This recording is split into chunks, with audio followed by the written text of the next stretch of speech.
anak-anak ibu semuanya, hari ini kita kembali belajar bahasa Indonesia di mana pelajaran kita hari ini yaitu tentang wawancara. Oke, coba perhatikan ilustrasi gambar berikut. Oke, kita perhatikan kira-kira mereka sedang melakukan apa ya? Ya, mereka sedang melakukan wawancara. Oke, apa itu wawancara?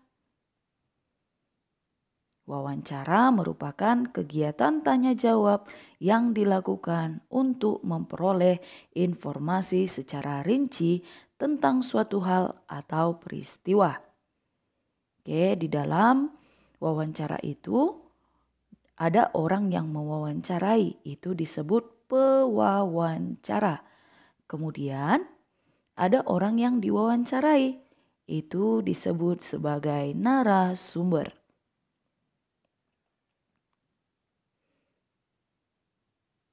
Ya, sebelum kita melakukan wawancara, ada baiknya kita mempersiapkan pertanyaan yang baik.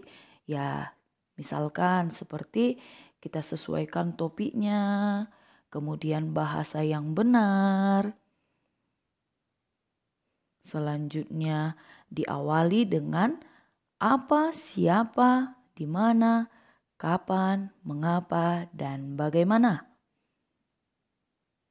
Kemudian jawabannya bukan ya dan tidak.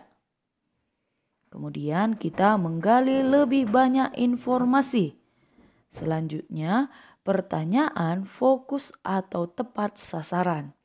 Dan yang terakhir, antar pertanyaan harus berkesinambungan. Ya, jadi sebelum kita melakukan wawancara, ya ada hal-hal yang harus kita perhatikan. Yang pertama, buat janji dan minta kesediaan narasumber untuk diwawancarai. Yang kedua, tunjukkan kesan yang baik, misalnya datang tepat waktu. Yang ketiga, berpakaian dengan sopan. Yang keempat, berbicara dan bersikap santun. Yang kelima, menyiapkan daftar pertanyaan yang sesuai dengan pokok permasalahan. 6.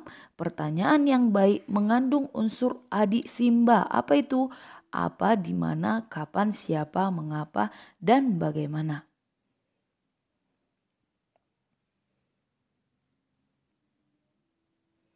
Dan yang terakhir, berlatih agar tidak selalu membaca pertanyaan yang telah disusun.